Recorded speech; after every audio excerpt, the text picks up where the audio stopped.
Documentary short form, a structured presentation with a dramatic impact of an event, individual, or situation of current cultural and or historical significance, or a creative in-depth treatment of a topic presented in factual and informative manner.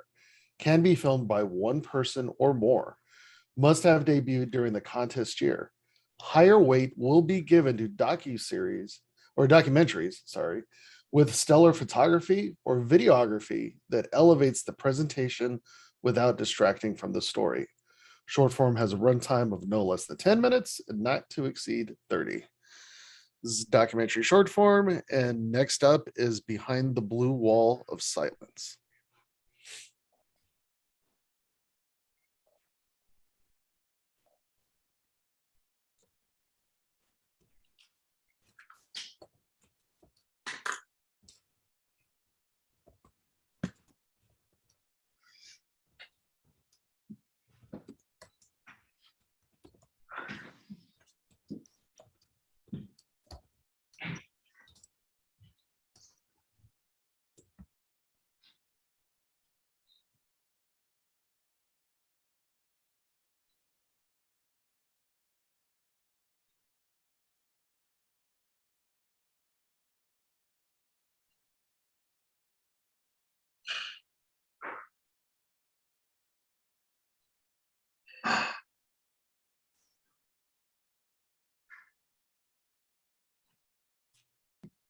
Hey guys, we Yeah. We think there might be something up with the sound. 1 second.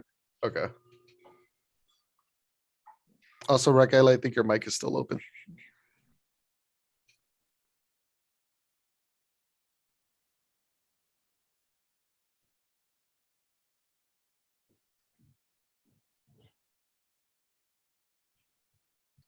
Can you let me know if this does anything? I just hit a button and hopefully it fixed it.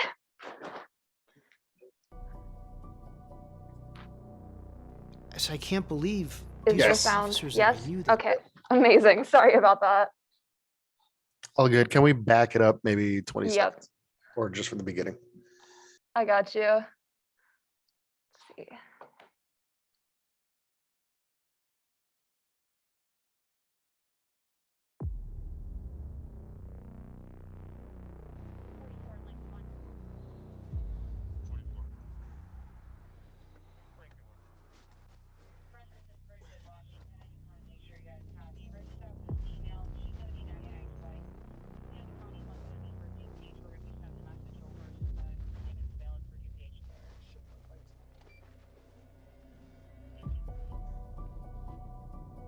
The first time I watched the video was very disturbing. I'm being told that they tried saving Eric Lurie. It's a horrible cover-up. So I can't believe these are officers that I knew that did this to this man. Come on, let's go. Gets to the point where they get to the station, and next thing you know, another officer comes in on the opposite side, and next thing you know, he slaps Eric Lurie really hard in the face and says, "Wake up, bitch." Hey, wake up, bitch. Let's go. Goes for his throat. Open your mouth. I kept thinking, let go of his nose. Let go of his nose. Let go of his nose. Minute and 38 seconds. You try holding your breath for a minute and 38 seconds.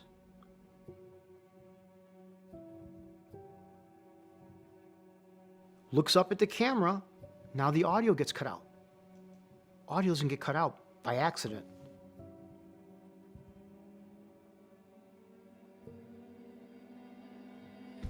Eric Lurie wasn't combative in the backseat of the squad car. He was incoherent. He looked like he needed medical attention. To me, it was worse than what happened to George Floyd. We have the impression that when we point the finger internally and we blow the whistle internally on something that is not right, we expect to be rewarded for that. I mean, that's integrity, you know? And I think what shocks people in policing who whistle blow is that that's not the case, that you're regarded as a traitor, that you have committed an act of treason against the organization, and they treat you like a traitor.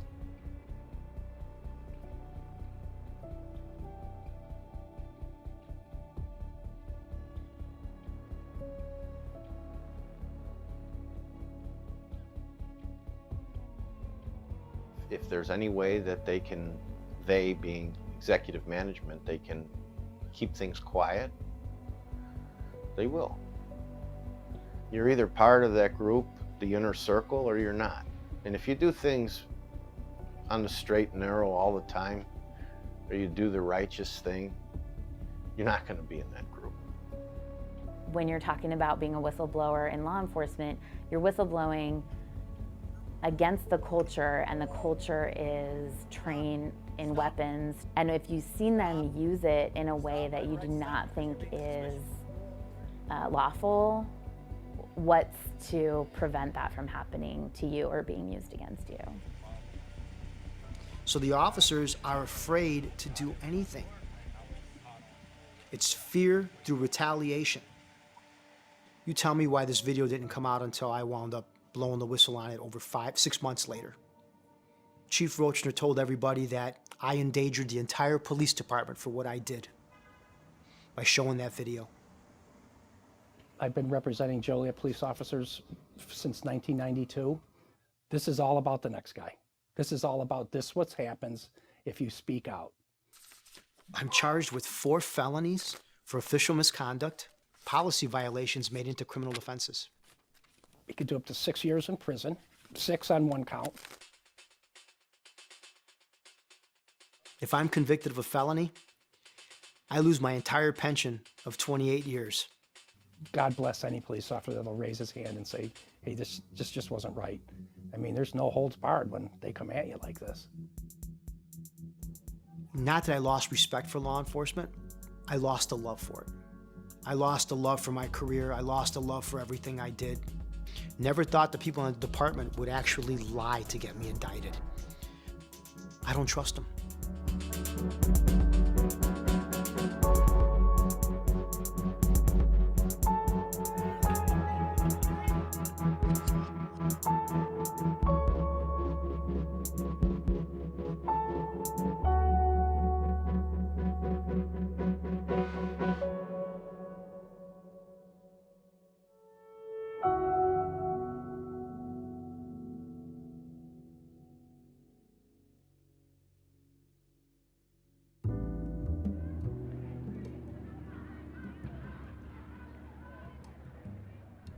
I grew up in what is known as the ghetto, the Design Housing Project.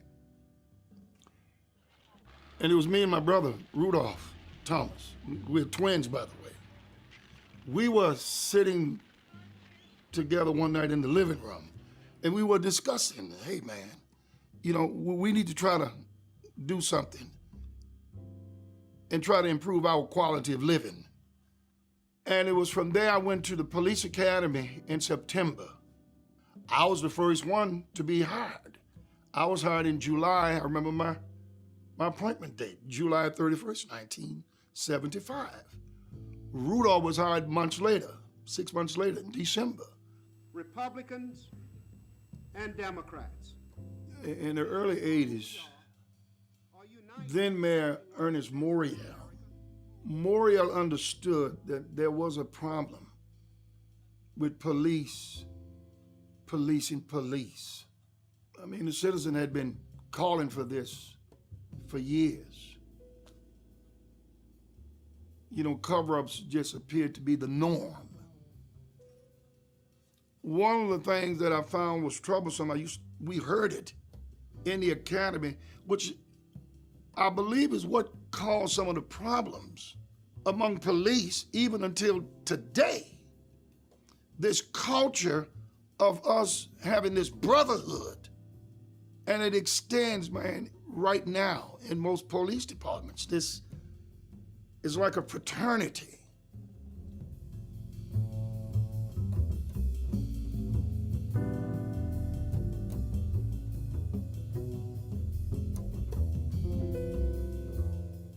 Thank God for Mary Howell, who was my attorney,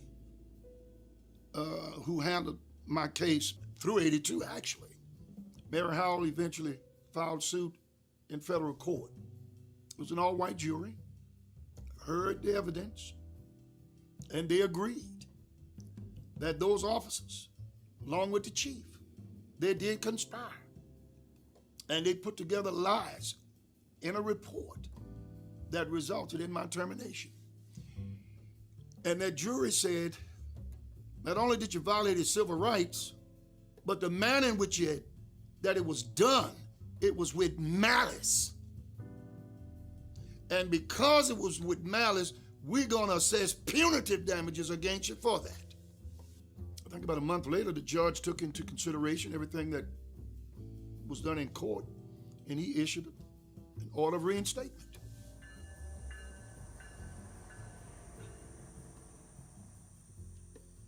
How do you feel about the Blue Line now? Do you feel betrayed? Do you feel disappointed? That's a difficult question to answer, because do I feel betrayed by some, but not by all? You feel betrayed by the system? The current system, yeah. You know, when those officers do say something, people that see my situation realize, damn, you've lost everything. You sacrificed, you lost everything. So why would somebody else put themselves in my shoes, knowing that they're gonna risk everything, lose your house, lose your car, lose your family, lose everything that you worked hard for all these years, to speak out to a system that still isn't gonna support you? Narcotics division is a very important part of law enforcement. In Baton Rouge, that's where most of your crimes committed. I saw a lot of things going on that I didn't agree with. Drugs being planted on individuals, search warrants being done without proper consent. I've seen them utilize street-level prostitutes to set up drug dealers illegally. So when I spoke to the administration and voiced my concern, I was told that it would be dealt with. And obviously, after speaking to the administration, the supervisor in narcotics found out that I had spoken with the administration. And so I had been receiving information from other people that they were trying to come after me, which I didn't think I was doing anything wrong, so I didn't think I had anything to worry about. Ultimately, the supervisors, along with another detective in the office, retaliated against me by using a confidential informant to set me up. My attorney and I felt as though it was a safety issue, because people get desperate. It's no telling what extent they'll go to try and hurt you or discredit you. So we felt as though it would be better for me to go ahead and resign from the department. Oh, okay. Come on, put your shoes on. Okay. Oh, Peyton, I gotta get Kyoka to come do your hair. Who's?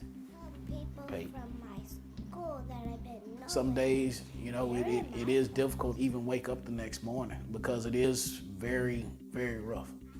You know, you wish that you didn't say anything, that you just would have let it take its course, and then I still would have had a job. I still would have been employed. I still would have had benefits, you know, for my kids as far as health insurance, which I've lost all that. You hear from the police officials from time to time. You know, always bad apples. Yeah, but what are you doing to weed them out? We could do our job. Law enforcement officers can do their jobs and do it the right way without violating other people's rights. If there's hostility against police, it's because of incidents like that. And when it's complained about, many instances, they don't see justice. I believe that's how you're gonna break that culture. That culture of trying to protect other officers when they know they are bad apples. Justice starts with police, man. My experience with police control the flow of a lot of information. You remember that. I felt like anytime I could put in the effort to do something wrong, I could do it to do something right. All right.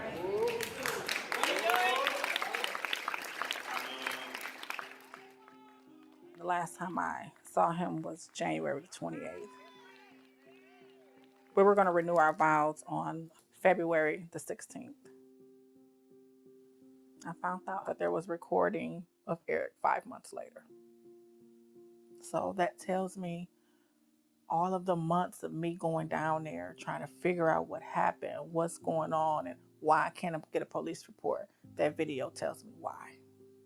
I mean, I go from planning a wedding, a vow renewal, to planning a funeral. I was a widow, finna raise 2 boys. It stressed me out so bad. And then also, we had been trying for so long after me seeing that video. I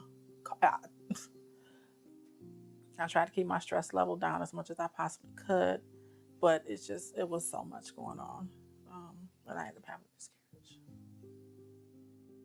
Years down the tubes. My first day back, I walked into the station. There was people that I knew that I didn't know anymore. The faces they would give me, the way they would look at me in disgust and turn around. They acted like I killed somebody. It's unwritten, but I believe it's there that retaliation would follow if you decide that you're not going to go along just to get along. Yes, that's part of the culture, man, that police work under. And they know that. But he might have put a bunch of it in his mouth. As a nurse, as a professional, I saw multiple opportunities that they had to save my cousin's life. And at every opportunity they had, they chose not to. Come on, let's go. Hey, wake up, bitch. Let's go. And you need to make sure that this doesn't happen again. You need to make sure that there are changes. As a former prosecutor, I think they were in evidence recovery mode when they should have been in emergency medical mode. It's bullying with a reputation aspect. It's bullying with a financial aspect. It's bullying with your career, with your calling. Basically, if somebody calls me and they have a job that is something that I can do, then I'll do my best to get out there and try and get it done. See, I do have a farming business that I started where I butcher and sell livestock. So even if I make $20 a day, I mean, that's a meal that I can put on the table for my kids. But right now, with the financially, that money needs to go in the house to take care of the kids instead of me having to take care of all these animals. So hopefully things will get better soon. It's very unfair. My sister named it. And you know, I feel like when you have to give up something that you love so much, whether it's worldly possessions or even emotionally, or that's hard to go through. It takes a toll on you.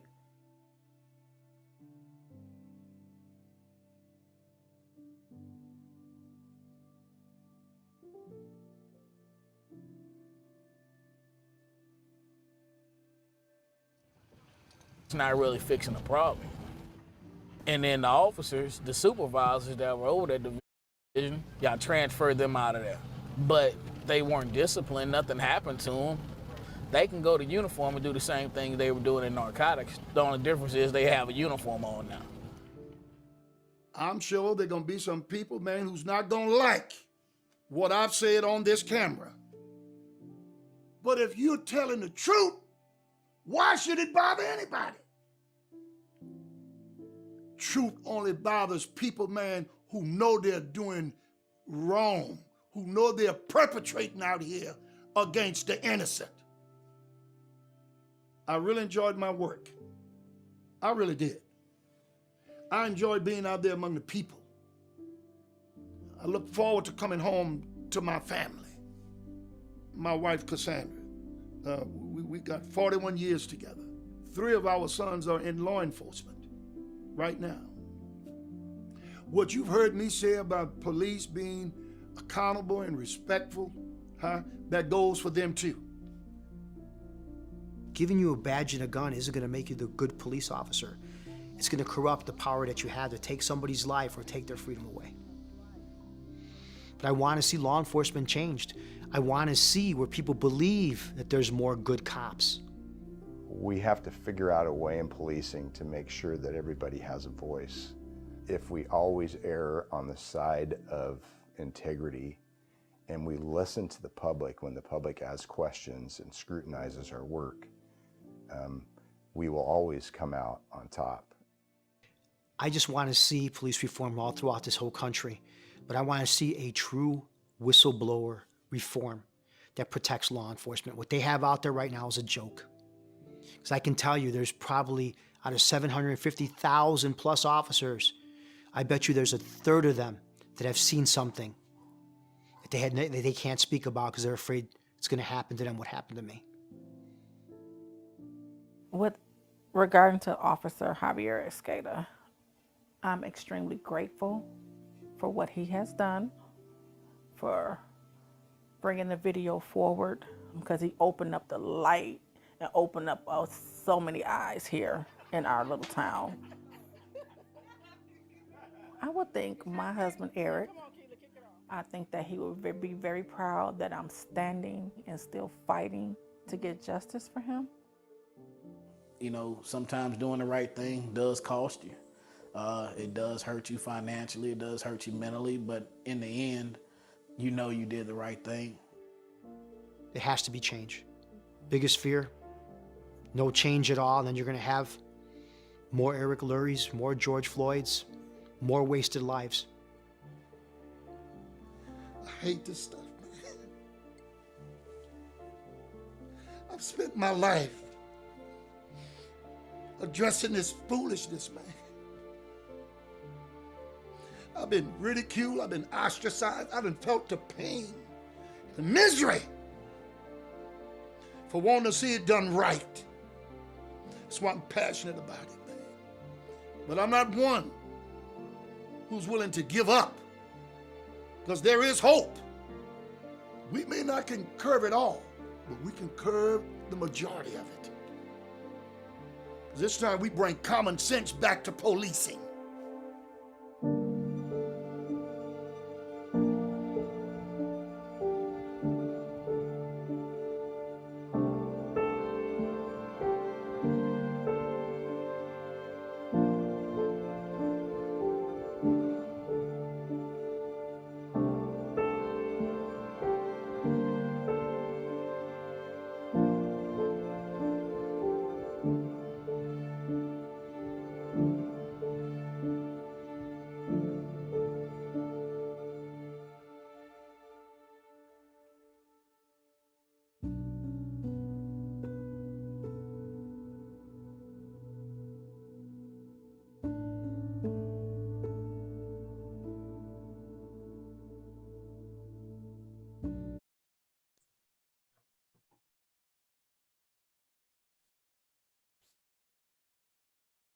Well, good morning.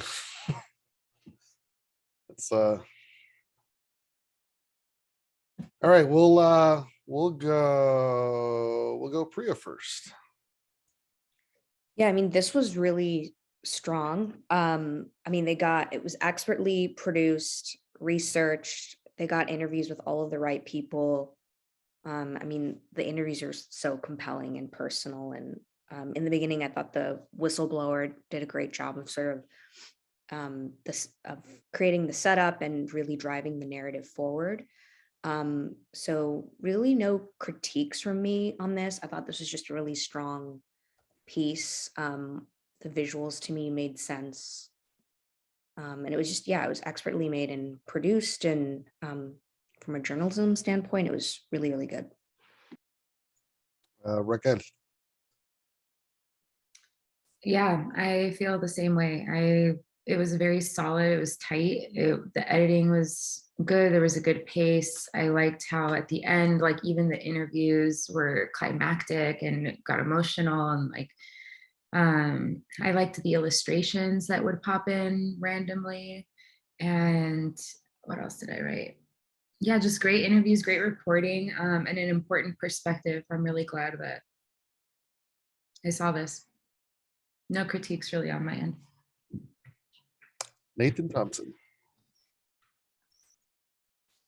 Yeah, I thought the interviews, the characters spoke with a lot of authority. and experience, which was great to see. You know, a lot of the supporting video was pretty intense and really showed the gravity of the story. I thought the second interviewer, you know, at first I was like, do they have much like visual elements to back up like what he's talking about? It felt a little flat there in terms of like visual elements to support his story. But then as you get to know him better, he has so much to share and so much passion. I'm like, okay, no, we're good there.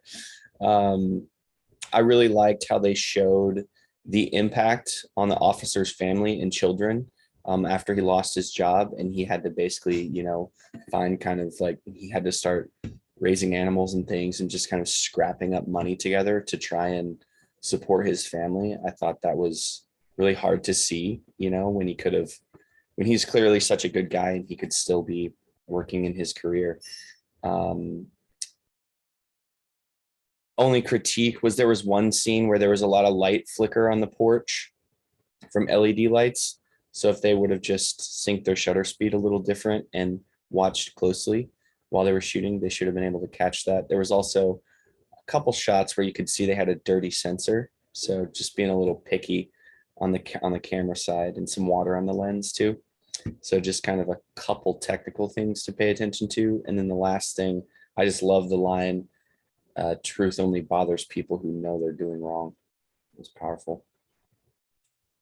Soundbite machine. Yeah, that guy was awesome. Mr. Nathan O'Neill. Yeah, I think this brought a perspective and a voice that we don't often hear in the conversation about police misconduct, and hearing the consequences of what happens when you do speak up was especially powerful. I feel like these interviews were really well done. I like the way a lot of them were lit. I think they kind of played off the title, right, which is like this blue wall of silence, and I appreciated that, you know, there wasn't an over exaggeration on music. They kind of let things breathe. It was very muted in terms of that, so there was this kind of mirroring of silence when it needed to be. And then I really liked at the very end, in the kind of montage of the sound bites at the end, as getting emotional, those kind of video portraits where they're just kind of looking at you and you can kind of just see them kind of just looking straight into the camera and hearing their voices. I thought that was especially powerful and an interesting way to end it. But yeah, no real critiques from me. I thought it was a very solid piece of journalism. Nice. All right, we're going to go right into the next one. This one is titled The Crime of Being.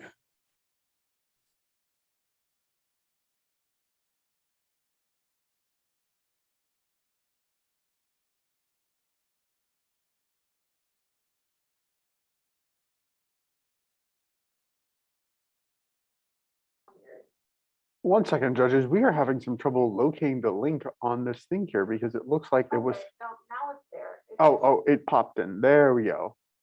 Everything works out in the end.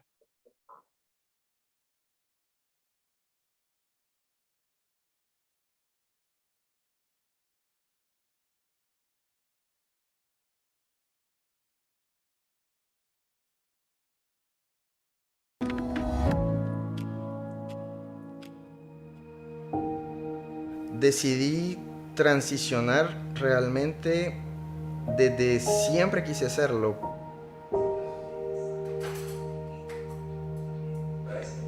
Me limitaba a mi familia, sentir que los iba a decepcionar si yo les contaba que soy un chico trans, porque para empezar ellos ni siquiera sabían que era eso.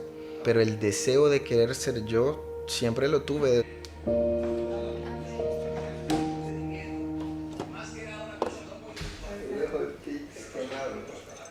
Empecé primero por contarle a mis amigos. Me aceptaron, lo asimilaron bien. Así empezó todo. Empecé yo a cambiar mi ropa, me corté el cabello. Fue un proceso lento. A lo largo de los años sufrí mucha discriminación y uno se acostumbra a recibir esos maltratos y esa discriminación de parte de toda la gente. Te acostumbras a decir, ah, sí, soy el raro. Y ya a uno solo le toca agachar la cabeza, ¿no? Agachar la mirada. Ring ring. Aló, buenas tardes. Buenas tardes. Por favor, con la señora Corina Sánchez. Sí, con ella habla. Te estoy llamando de la empresa Yamayá para ofrecerte un servicio de internet. O sea, tú me vas a querer vender a mí la línea, Ujú. pero uno de los beneficios sería el teléfono. Por ejemplo, yo te digo, si tú sacas este plan y a los 6 meses de tú obtener este plan, tú vas a obtener y bueno, hola, profe. Yo me salí del closet o del armario, como dicen aquí, a los 11 años. Fui trans a los 20 años, pero antes de ser chica trans, un chico gay que tuvo también mucho maltrato de grupos armados, ilegales, que hacían limpieza social, mataban a los gays, me torturaron, me hicieron persecución y bueno, yo me fui de un pueblo a otro y al llegar a Bogotá fue que empecé mi proceso de chica trans. Las chicas trans, el gobierno las tiene abandonadas, la policía también nos maltrata, nos discrimina y uno tiene que llevar una vida como de salir a la calle con mucha fortaleza, mucha fuerza.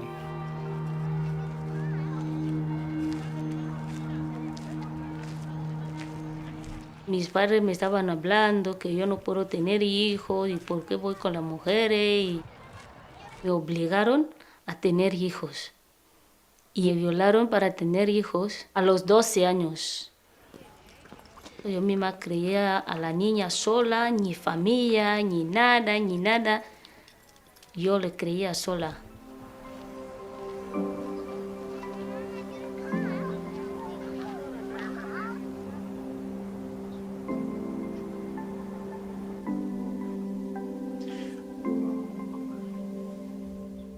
La discriminación que sufrí es la discriminación de la familia. La discriminación de la sociedad no he tenido porque solamente yo y mi pareja sabemos lo que me está pasando, pero con la familia sí, porque lo he contado. Tuve que contar porque no sabía que era un delito y no tenía que estar ahí, tenía que buscar una manera para poder escaparme de ahí, irme de ahí.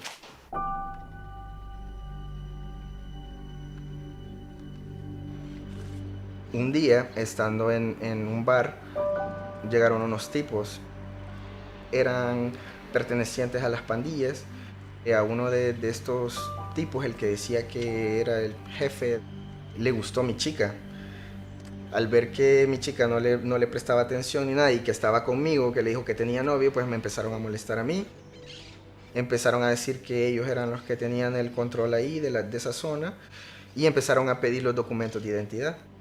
Entonces, cuando yo les mostré mi documento, ya yo no me parecía a la foto de antes de mi documento de identidad. No les entraba en la cabeza cómo es que yo tenía un documento de chica. Nos sacaron de ahí y nos dijeron que no regresáramos nunca más. No nos querían ver por ahí, por esa zona, pero lastimosamente nosotros vivíamos cerca de ese bar.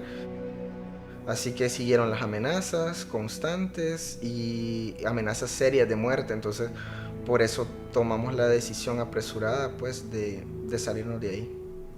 Antes de terminar en una bolsa plástica tirados en una cuneta, como le ha pasado a mucha gente y como nos amenazaron que nos iba a pasar. En Pereira sucedió un accidente con un hombre que me disparó en la cara, me dio un tiro en la cara, me entró aquí, me salió acá. Pues para muchos es un milagro que esté viva porque es un tiro mortal que muy pocas personas se salvan y muchas chicas trans también le han sucedido estos acontecimientos y nos han salvado.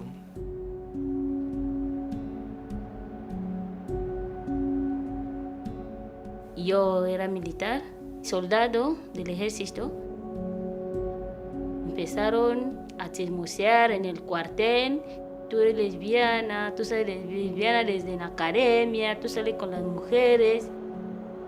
Yo, si yo salgo con las mujeres, ¿qué problema hay si salgo con las mujeres? Ellos mismos ya han hecho una reunión para hacerme el daño. Mandaron a la gente para que me cojan, 8 personas, 4 aquí y 4 aquí en los pies para que me torturaran. Y allí mi cuerpo empieza a pudrir, salía grandes pus y se explotó.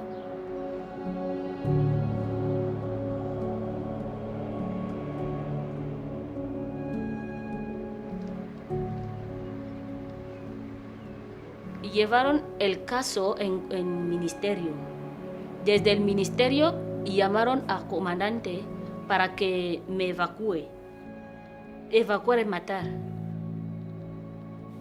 Por eso tenía que escaparme y pasarme por Camerún para venir aquí. Yo y mi pareja decidimos a coger este viaje. El viaje, lógicamente, fue muy duro. Primero pasemos por Nigeria, y luego Níger y Algeria, y luego Marruecos, que es un viaje que llamamos que te mueres o vives.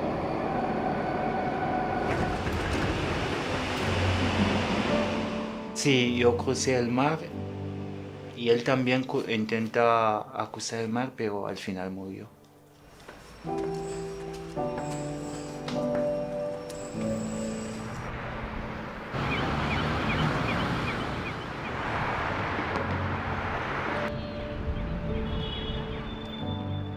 Una amiga que ella también está con asilo, ella me dio la idea de venirme para acá, para España, ahorré dinero y me vine el 5 de septiembre de 2019 para acá. Para poder ser feliz, para poder vivir. Y mi vida en España ha sido un cambio radical para mí.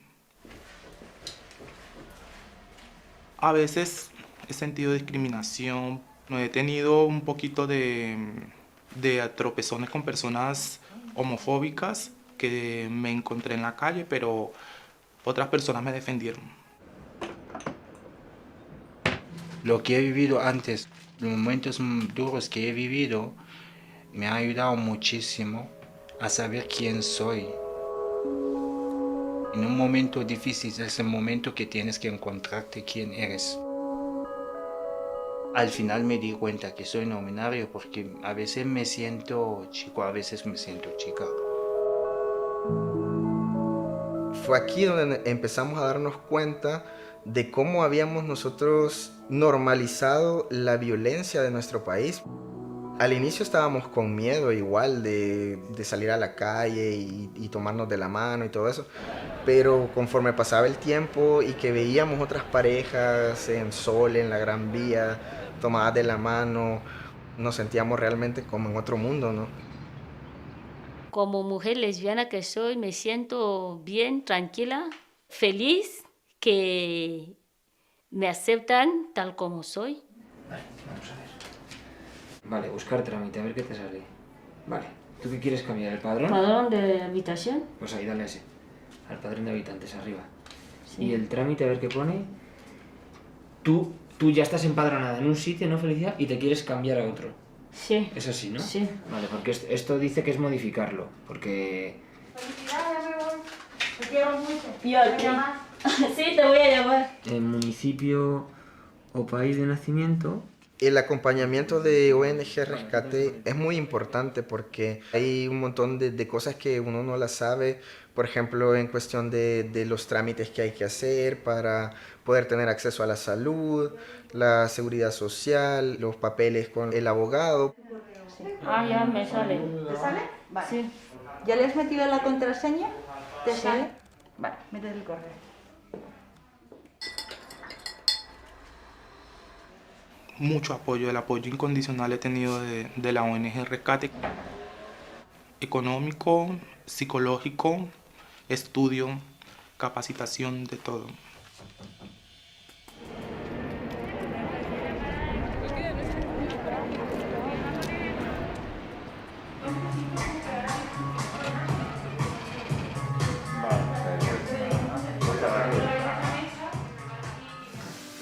Con ONG Rescate, mi proceso de asilo ha sido muy bien, porque siempre han estado ayudándome y ayudándome con los cursos hasta que he podido encontrar una formación y hizo esta formación. Al final me salió el trabajo ahí y ahora me siento muy bien que por lo menos tengo trabajo para poder mantenerme y el futuro ahora en Madrid.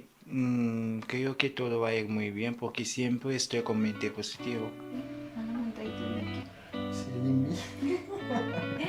Si no me invita él, sí. Pues yo le dije que más tarde sí podía. El futuro que yo me proyecto en España es tener una casa, ¿no? Con mi chica y tener el gatito y vivir tranquilo y trabajar y salir adelante. Trabajar, tener mi pareja, tener a mis hijas y un lugar para poderme estarme cómoda. Espero más adelante conseguir un buen empleo y poder en un futuro ayudar a otras como yo. Y ojalá que el universo me dé más oportunidades acá. Espero que las cosas algún día lleguen a cambiar totalmente y que evolucionemos, así como hemos venido evolucionando a lo largo de los años y que pues en un futuro nadie tenga que huir de su país.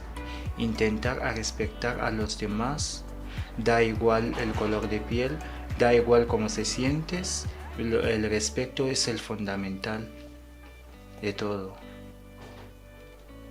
¿Te apetece decir algo más? ¿Te has sentido bien? Sí, me he sentido de maravilla. Pues estamos.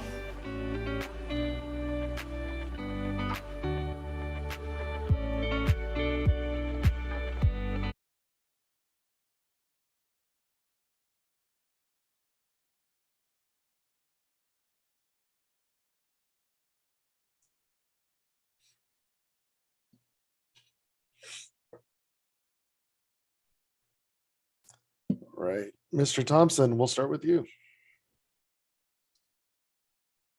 Oh wow, that was incredible. I really loved the variety of the cast of characters. You know, it covered men and women transitioning in multiple ways, and you know, seeing how that affected their lives. And I felt like we really started to understand the fear and challenges that they faced in their home country and why it was so vital for them to escape.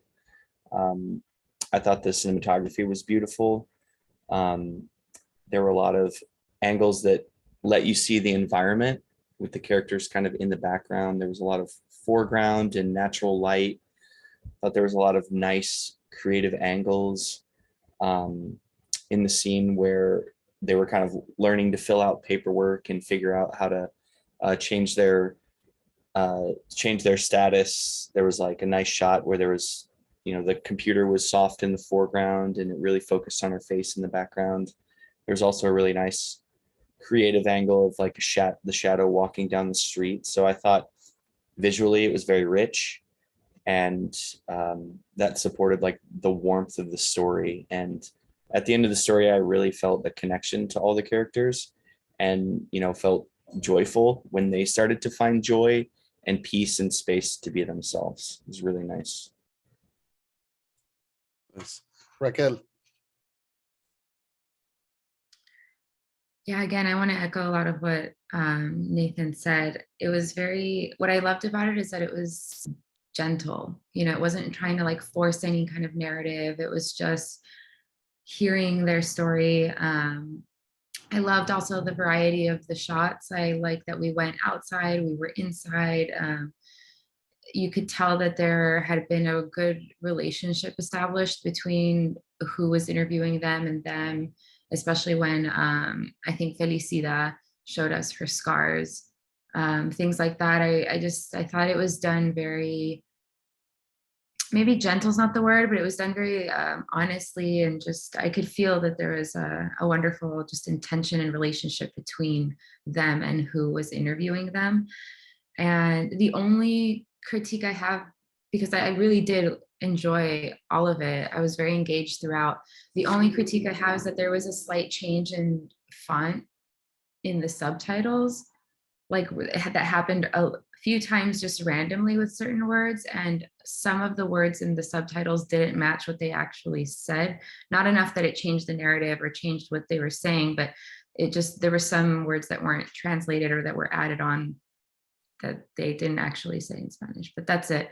Other than that, I thought it was wonderful and just very, very sweet and nice. Priya. Yeah, I too appreciated the diversity of people and profiles that they showcased, sort of compared to what we've seen thus far in this category. This felt simpler in terms of sort of presentation, and pacing was slower, it was quieter, but all of that made sense for something so intimate as this. So I think like visually and like pacing wise, it works really well. I was also thinking, this is, sort of very intimate portraits, and you're filming this during a pandemic. So of course, a lot of it is, people at home or at work, and that's kind of like it, or they're outside. So, that made sense to me just in terms of like, locations, and, people aren't going, you're not filming people like, in a club or whatever, just sort of like living their social lives. So the intimacy of it made sense to me. There was one shot, I think it was Felicidad, when she was like outside in the park and you sort of had the magnolia looking flowers. I don't know what flowers they are, but sort of that walking shot, that was really beautiful. So I also appreciated the diversity of shots, considering that these were really intimate profiles and this is being done during a pandemic. So yeah, it was really, really well done. Nathan O'Neill. Yeah, I think I have to echo what all of the previous judges have spoken to so far. I really like the intimate approach to this. I mean, compared to a lot of the pieces we've seen so far, this is not action oriented. This is much more personal, much more intimate in just kind of introducing us to these characters. I really did appreciate, all of the stories and how open everybody was with the interviewers. I mean, it's just admirable for people to be so vulnerable. You can tell there was a deep respect and I just want to say, I guess, like a tactful approach to telling these stories without stigmatizing them any further or making them experience a lot of the details of some of the abuses that they have gone through. I think it was very tasteful. There was one shot, I like the variety of the shots. There was one shot, I think it was a cutaway outdoors when they were walking, and then there was a traffic light, and it had the silhouettes of a male and female, and that kind of, I felt like, was a nice little nod to the theme of the whole story, which is they're trying to live their lives in a world that is not, so binary, right? So I thought that was a nice little touch there. But yeah, it was definitely a different, more simple feel. But I felt like, the editing didn't get in the way. We just heard their stories and watched them, live their lives in the moment. So Well said. Well said, all the judges. Very honored to have all of you guys as judges. You guys are awesome. The next one, Behind the Lens. This one will take us probably right up until 9:30. Then the students will have to go on their break. And then we'll come back and we'll have one last one. And then we'll finally be done with this category. So Behind the Lens, that is the next one.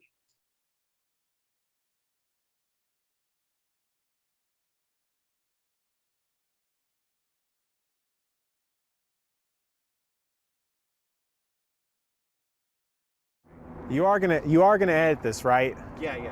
Okay. No, like what should I do? Should cross-legged? That's weird, right? Yeah. No, I'm just kidding. Woo! Just looked right into it. Now I know what I'm putting other people through. Is someone gonna interview you? No. Lucky. This is sales and it's only temporary. Oh, somebody was walking by. Did you see that? Okay.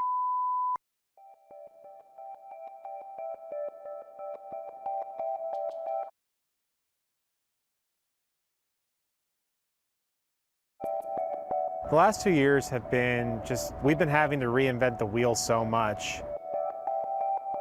First we had the tornado, and after that it was all of a sudden we had to shift into, everybody had to go into their homes. We weren't quite sure how to handle it. Maybe it was just the combination of one thing happening after the other. You start putting that all inside you, and you just don't really know what to do. I'd say we were in a breaking news situation for the last 18 months to 2 years, just because of the state of the world. It has been as challenging a time in this last year as I've ever seen in my 40 years. But at the same time, there's been some great stories. As bad as things can be, they can also be so good. I feel like that's what keeps me going in this job, is knowing that at any given day we're going to cover something incredible, where people are just going to be doing really good things for other people.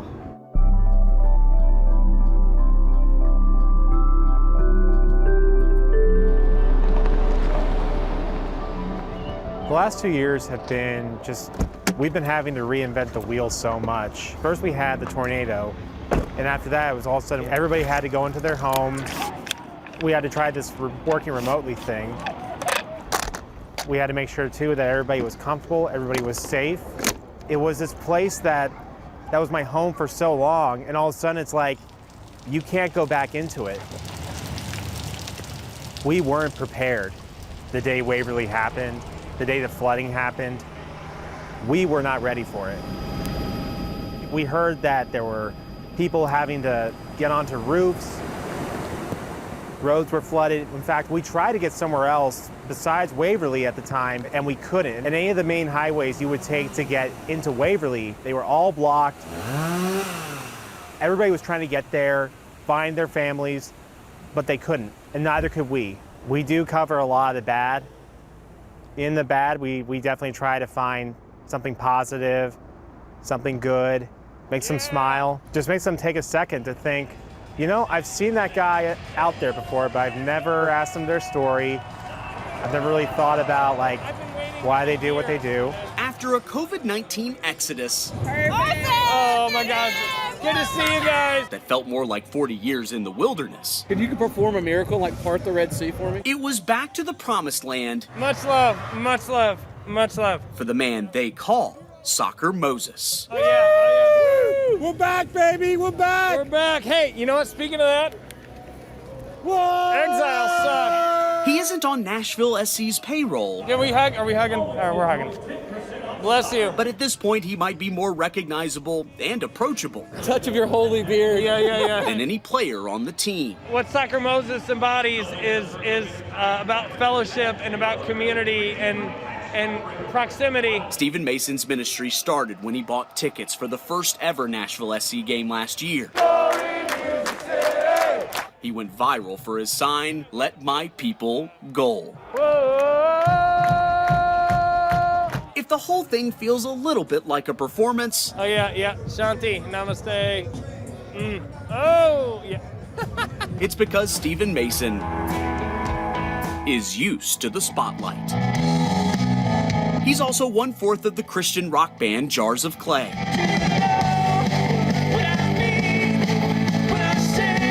That's what brought him to Nashville, and every once in a while takes him out of town to go back on the road. Random rock and roll emergencies, we like to call them. Cannot trust these voices. But it's been years since being a rock star was his day job. Lately, he's traded his band for a different kind of buzz. Does that feel short enough up top? Steven says when he noticed that the band was starting to slow down. I kind of tapered off at the same time as I was getting licensed. He knew he had to find a new passion. Just a little bit of that. So in the storage closet of a building owned by the band, he opened up the Handsemizer. There we are. And let's just say what they lack in space, they make up for in depth. A lot of barbering is making people feel comfortable, and especially a lot of men are horrible at self-care. So this is like one of the rare opportunities where they just sit and. But not even a prophet could have foreseen how great his barbershop's location would be. All he'll have to do is part Wedgwood Avenue traffic to get to the new Nashville SC Stadium. When I start thinking about a year from now, I get giggly. The funny thing is, few people know all three personas of Stephen Mason. They're very segmented audiences, yeah, but the crossover is where the joy happens. Oh my gosh! But the more you talk to him, you quickly realize, yeah, the commandments of his life are to make people happy. Cool hair. And that's the gospel truth. Two in the middle, good cross. We certainly have to cover the bad stuff, but it's a nice balance. I think if I was covering the bad stuff all the time, after a while, I think that would kind of get to me. But just to have that balance of, just here's something else that somebody else tries to, make people happy. Just make them smile for a second.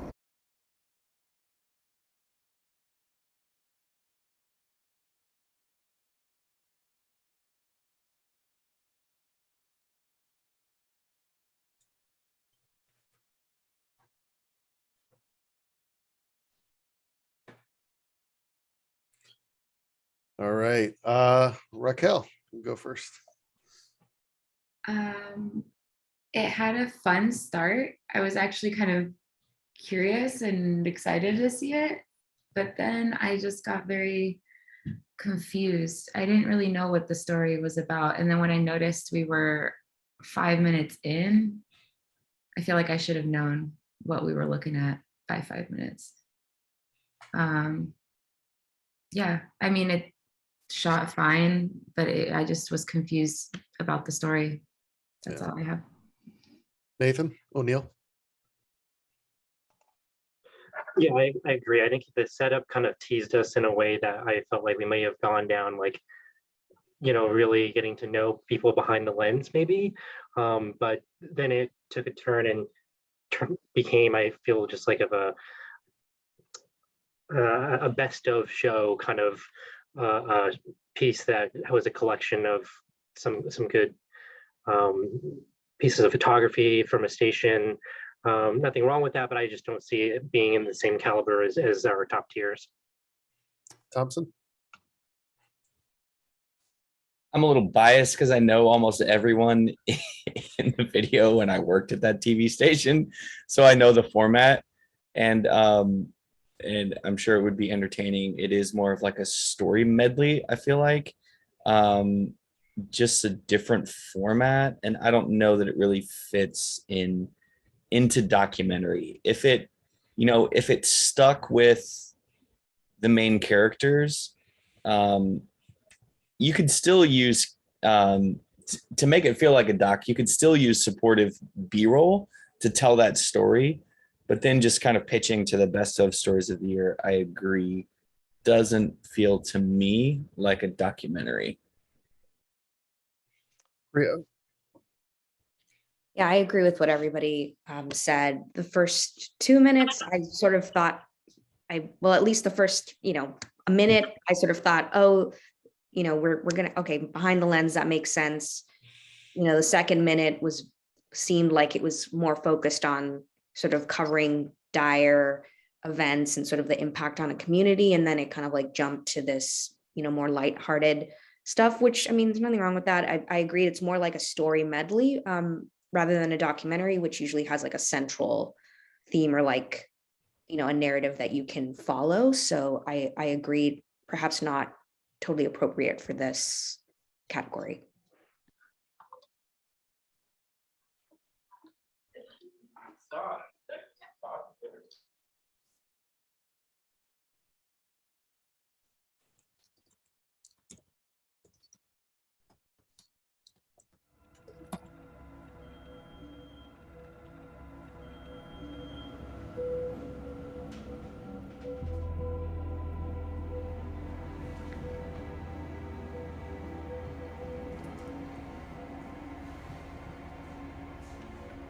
هذا الشيء مو بسيط ابدا انه الانسان يترك كل شيء. انا كنت بهذا الموقع او بهاي الحاله اللي هلا الناس عم بتمر فيها كمهاجرين. I did all the calculations, but this is estimated. If instead of here It's here, we miss it. Yeah, and we have no information if our Nothing. engine is still running or anything. Nothing.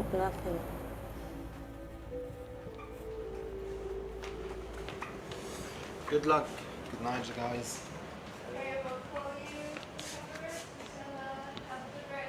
Thank you.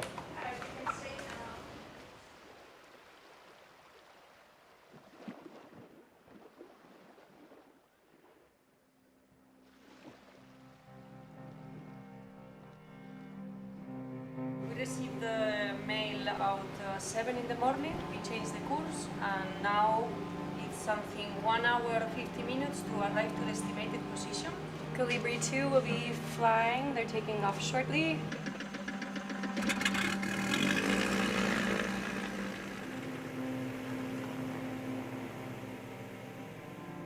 We have just received a position.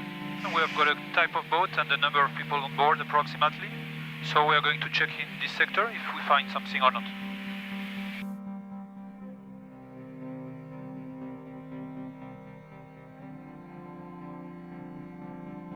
We are looking for something very small usually. It is in this area that boats starting from Libya start to be in trouble. Bateau vide. Non, oui, un bateau vide. It started to be a bit windy. People can definitely be drifting quite a lot today.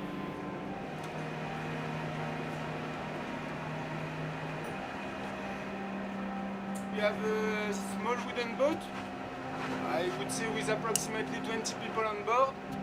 We are very close by, but there is also the Libyan Coast Guard around, so I don't know what's going to be the last call, but I think it's good to be ready as we are very close.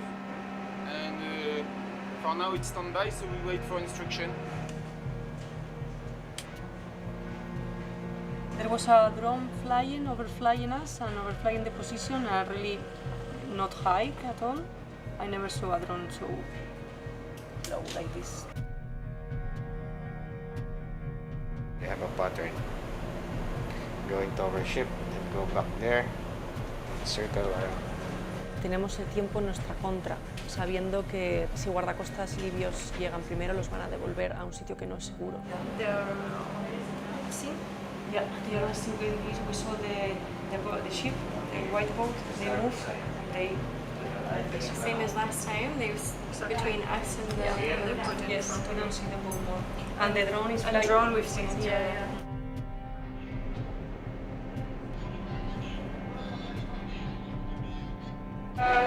Green light, Rock and roll!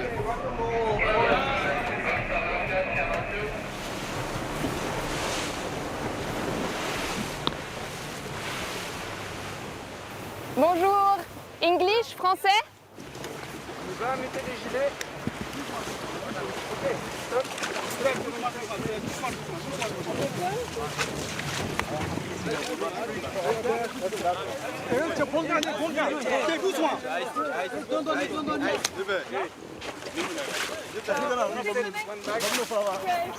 Bienvenue, ça va? Tu es malade? On va aller sur le bateau et ça ira bien, ok?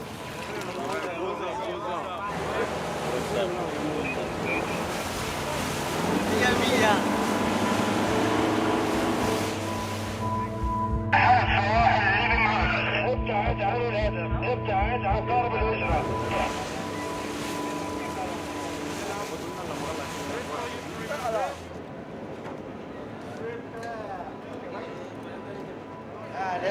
Gracias.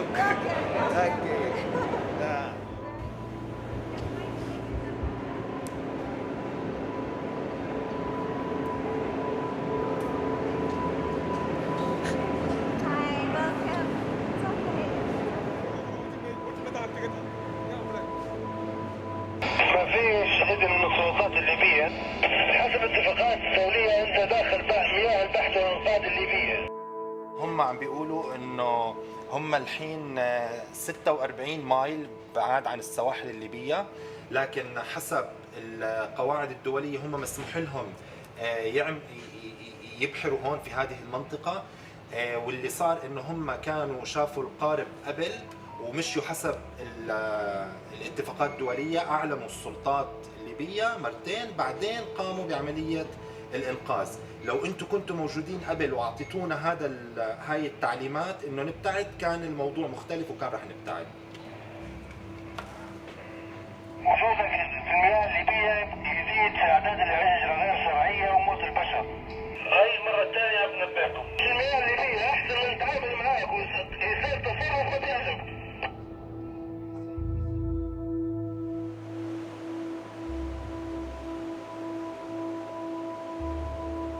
احنا ياما فقدنا أحباء وأعزاء على قلبنا بوسط هالمحيطات والبحار. اضطريت أطلع من سوريا بسبب ظروف الحرب. إخوالي وخالاتي أخذوا طريق البحر من مصر لإيطاليا، وكانت رحلة يعني مزرية. عائلتي المقربة اللي هو والدي والدتي وأخواتي مروا بهاي التجربة عن طريق البحر من تركيا لليونان. هذا البحر الأزرق اللي الناس بتتغنى فيه اتحول لمقبرة.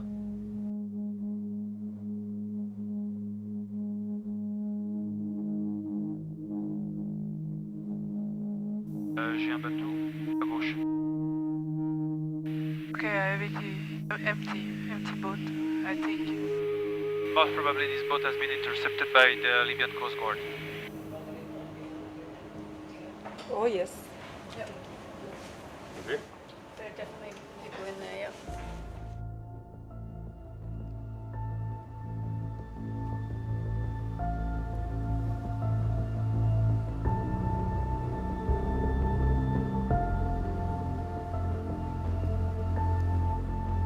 Énormément de moyens sont déployés de manière à ce que les personnes qui tentent de fuir ces pays en guerre soient interceptées en mer et ne puissent pas parvenir sur le continent européen.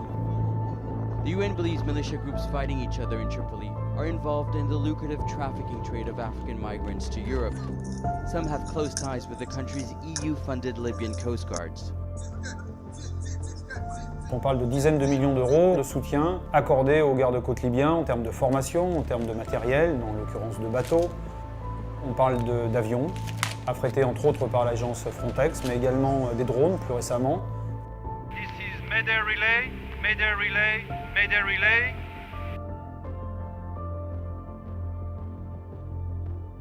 Stay away about target. Stay away about target. Stay away about target. Coast Guard Libya. Coast Guard Libya ship. They haven't. Stay away about target. They haven't.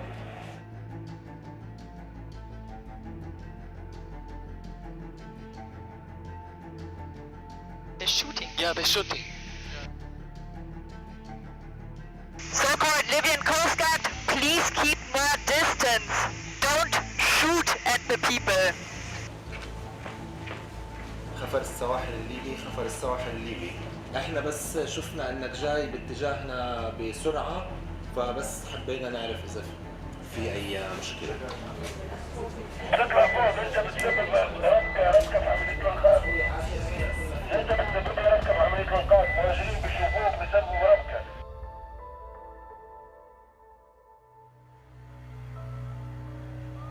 وهذا أسوأ طريق للهجرة.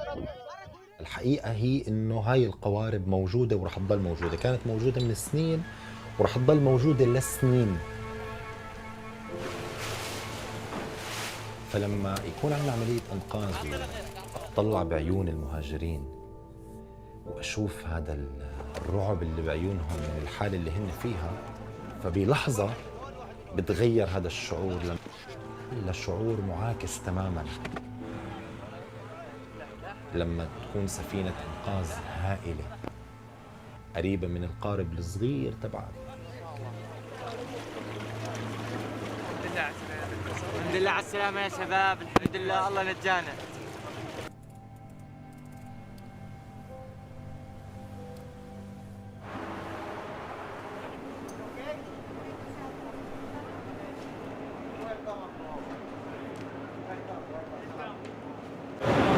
سلامات. سلامة. كيفك يا معلم؟ العافية معلم. يعافي قلبك يا رب. حبيبي الحمد لله على السلامة. الله يسلمك. من وين الأخ؟ من سوريا، من درعا. كم العمر؟ عمري 40. العمر كله إن شاء الله. تفضل حبيبي. خالص معلم؟ خالص. السلام ورحمة الله. هلا هلا حبيبي.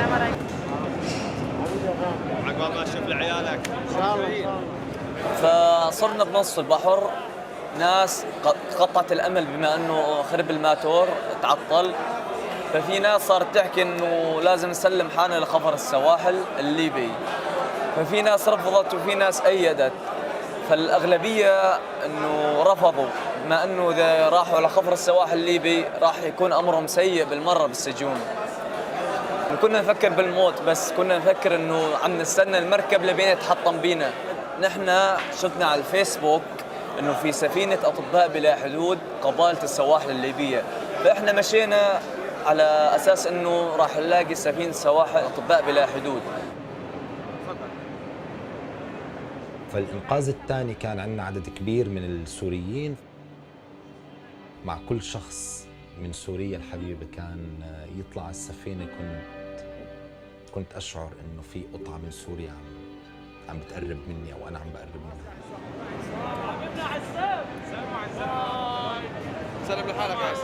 21 الشهر الأول قد خرجت من سوريا إلى ليبيا. أنا درست كلية الحقوق في سوريا، طبعا لا مكمل دراستي، خرجت. ولا اللي هم الشعب الليبي بحياتي. بعرف الحنينين. وين ما أخذناكم المهم ما راح نرجعكم على ليبيا، اطمن. هاي ليبيا خلاص انساها يعني. أنا عارف. انترنت في ولا ما في؟ والله ما في، صدقا وحياة الحج ما في. في انترنت خاص بالبرج، حتى احنا كموظفين ما بنستخدمه. غير هيك ما فيه. مستحيل. لا يعني لا نت ولا حتى اتصالات عادية يعني.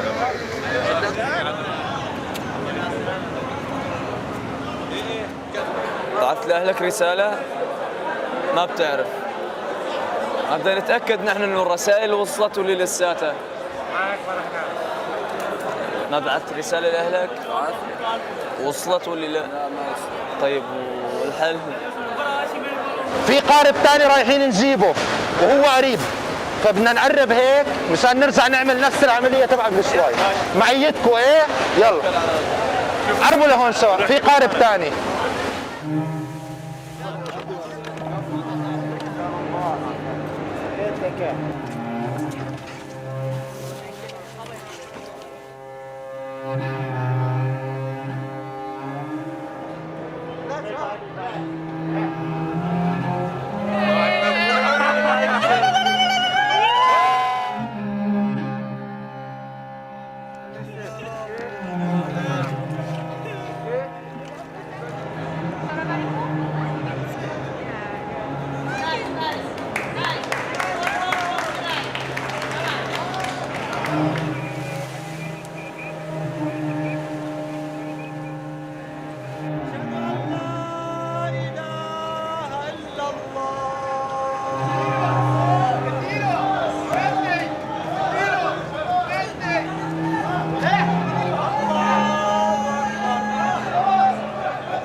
The wounded immigrant for already have suffered from this world life, and it is time.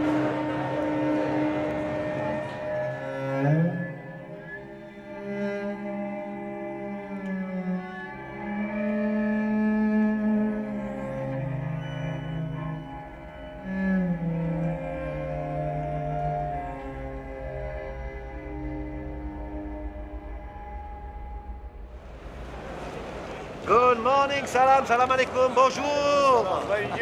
Bonne journée à vous, have a great day. When someone say to you bonjour, you say what? Bonjour. Bonjour. Yeah. Bonjour. Salut. Salut. Salut mon ami. Salut mon ami. Okay? I will learn French really. Okay. I love French.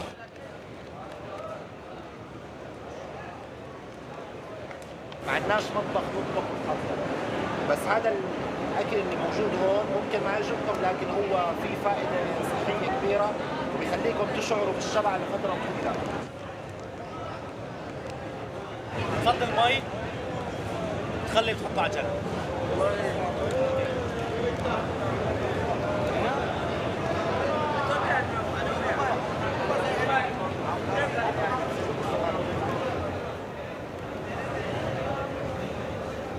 وتم قبولي في كلية طب جامعة نيالا. فبعد أنا تم اعتقالي برضه من قبل جهاز الأمن والمخابرات، كان في عهد النظام الدكتاتور عمر حسن أحمد البشير. فأنا قلت أصل أوروبا وأدرس إن شاء الله هناك وأخلص تعليمي. المرة الأول أنا يعني قضيت 3 أيام في البحر، فبعد ال3 أيام في البحر نحن وصلنا الشاطئ بتاع مالطا، يعني حتى الشاطئ يمكن أن يرى بالعين.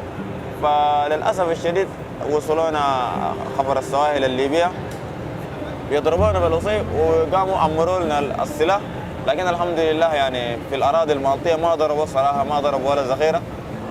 فضربونا لحد ما واحد من الشباب وقع في المية ودس مات يتوفى في الحال. প্রথমবার game দিলাম যখন, তখন কোস্টগার্ডে ধরে নিয়ে অনেক নির্যাতন করছে, খাবার দেয় নাই, আবার টাকার জন্য মারধর করছে।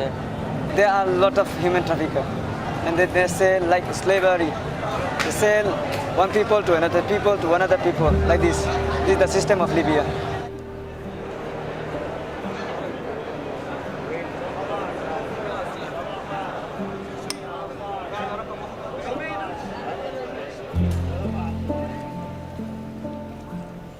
يعني إذا كان هو السجن وما في أكل وما في شراب، فنحن حاولنا نهرب وقاموا يتصلوا للميليشيات.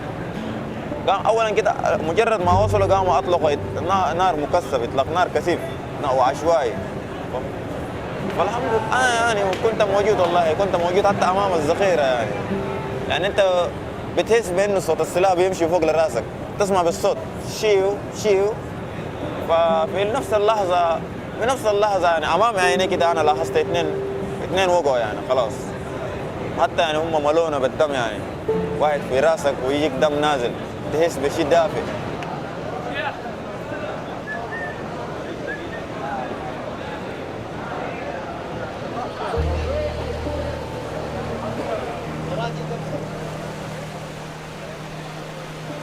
وهم بيقولوا لنا شنو؟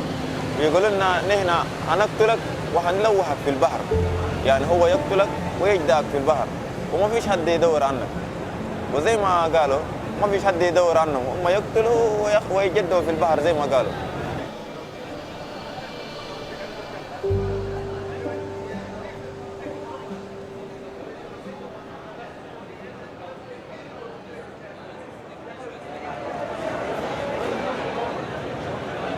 شوفوا انا بمشي للطالين بغي نكحلهم، ما نكذب عليكم، غنمشي غندبر على راسي مزيان غنخدم مشهور وانا معدب في ليبيا. نمشي نجمع الشنطه مزيانه ديال البيس الاواخر وكذا، من بعد نمشي للالمان ان شاء الله، نطلع للالمان نريح الصالي. باغي ناكلوها سخون، غناكلها طيبه هذه حاجه باينه، ونمشي خاصني شي مدامه من الالمان ان شاء الله، نتزوج بشي مدامه من الالمان، نهبط للبلاد وندير كواغد ديالي ان شاء الله، نهبطوا نفرحوا والدينا ان شاء الله يا ربي. بوست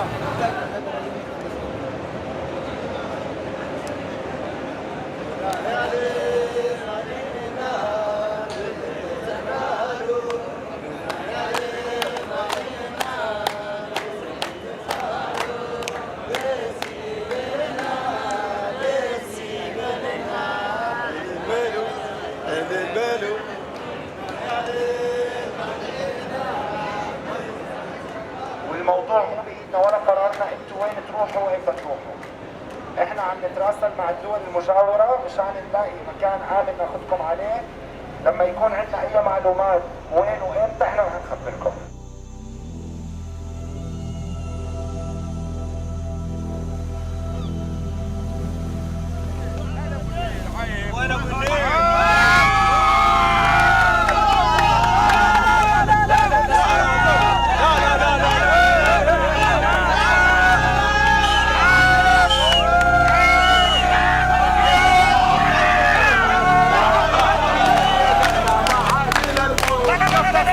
لا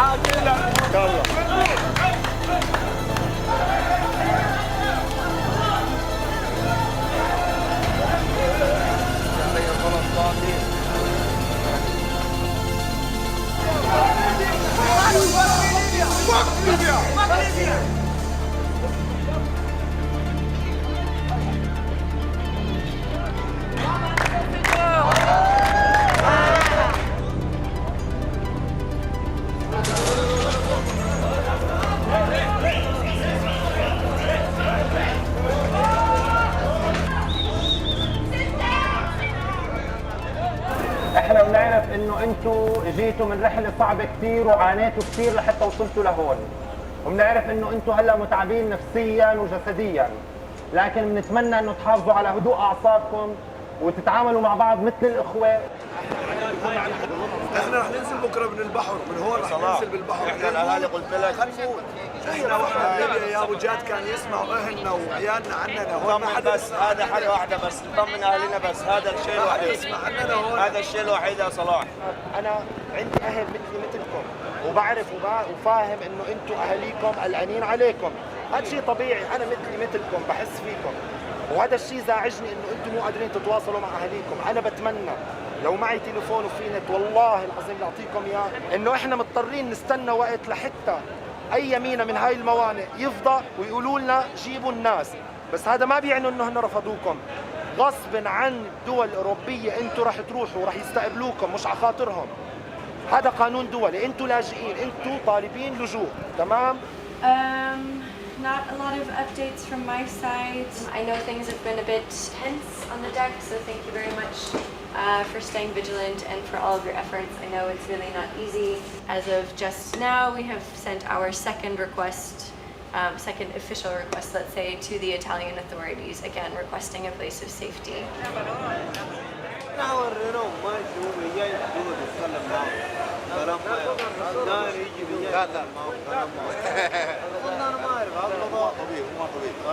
عصبي هو بتعصب شديد. انا ببص بالصدفه كده لقيته عارف شو بيدير لي بيعمل لي كيف فيديوهات والله اقسم بالله مشكل والله العظيم كبير. والله يا حبيبي انا اليوم وذاك لو انتم بتصدقوا وبتسمعوا كلامي والله قلت لكم ليس على المريض حرج. ما هو احنا عارفين ان هو مريض، ما احنا خايفين يدير مشكله وتكبر، انت فاهم ازاي؟ بدنا نقعد 6 شهور بالمانيا بدون ما تقدم لجوء عشان ما يرجعوك على ايطاليا، بدك تظل هارب. انت لك حدا بالمانيا؟ تمام، تتخبى عنده 6 أو 7 شهور بتشتغل،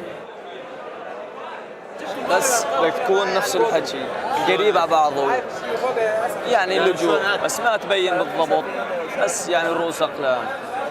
النهايه هي انك انت تبين انك انسان.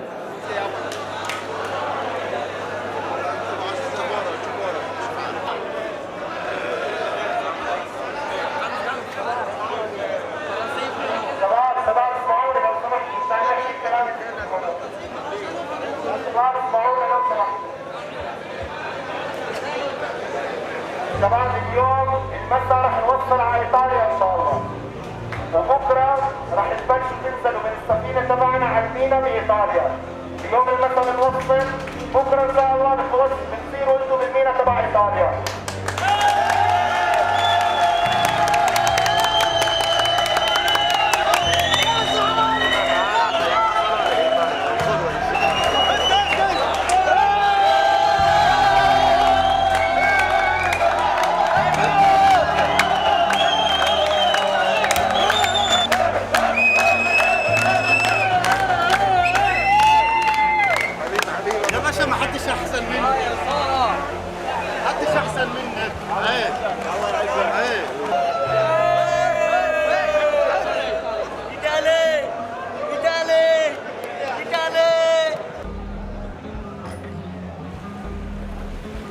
هلا لحتى لقطت الشبكة عنا.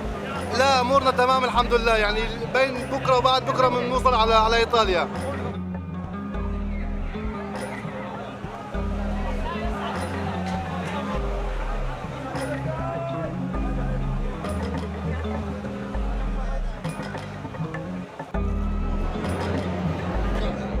I thank the God because I reach here safe. But I must do more than this.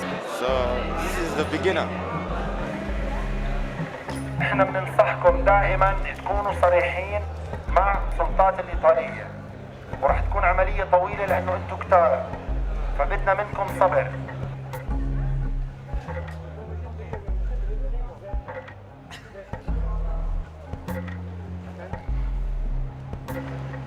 The happiness starts when you achieve your dreams. But now, I don't know what I'm feeling now. Really, I don't know. راح تنتقلوا من سفينتنا على سفينة ثانية في في باخرة كبيرة للحجر الصحي.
Nathan O'Neill. That was gripping. I was like sucked in from the very beginning, and it could have kept going, and I would continue to watch it. To be honest, now I'm just like that last title slide where it says like most people would be rejected. I'm just like, oh, there's so much more to this. This is just one little sliver of this crazy journey for these refugees who are just seeking a better life. And I mean, in the sense of what a documentary is, I feel it really documented what was going on in the moment that they were rescued from this ship, and at least had some line of hope at least.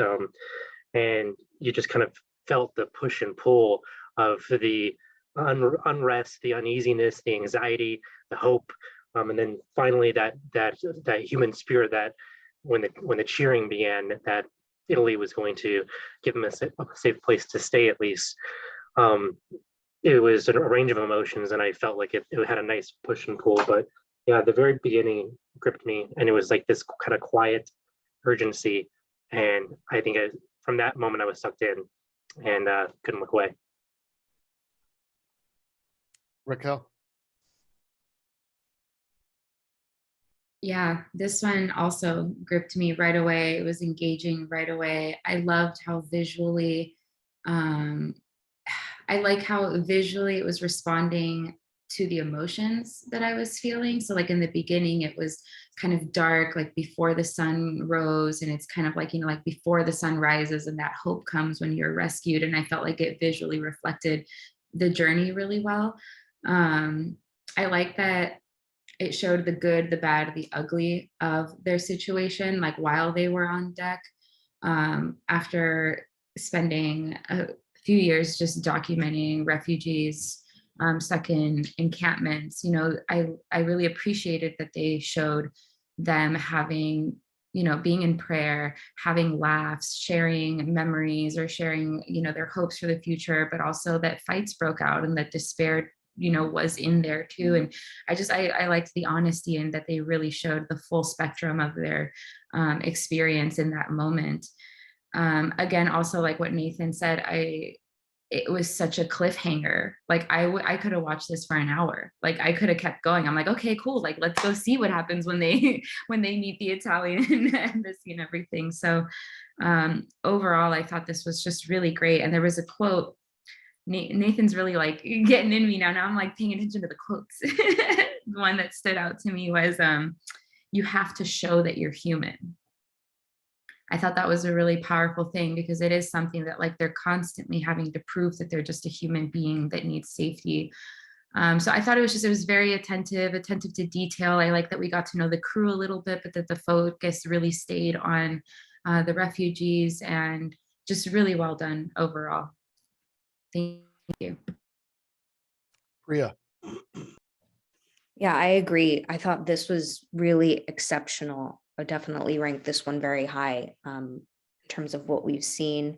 This was really action oriented. I like the pacing, the diversity of shots.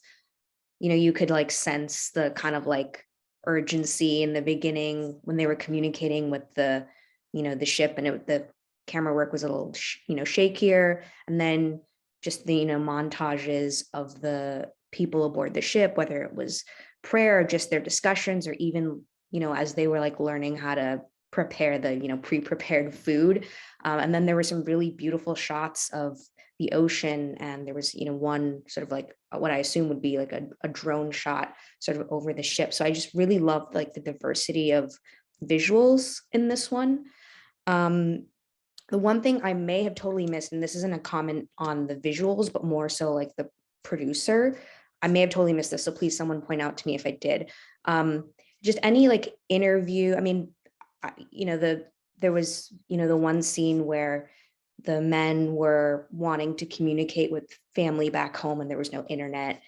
But were they asked at all, or were there any interviews about where sort of like the women and the children were who were, relatives of these men? Because often, half of refugees are women and children. Sometimes they're left back in camps and the men go first. But any sort of like questions about that, just as a producer, I would, sort of have asked those questions. It's more of a producer thing. I may have totally missed it. Someone please point out if I didn't, but that was my sort of only question. But in terms of a visual product and really letting the characters drive the narrative, I thought this was really strong. Mr. Thompson. Yeah, it's funny that everyone said, so many positive things about everything, and I still feel like I could go on and on. I really loved how a lot of the shots were wide, so that you always felt like you always had this feeling for how many people were on this boat and how claustrophobic that must have been.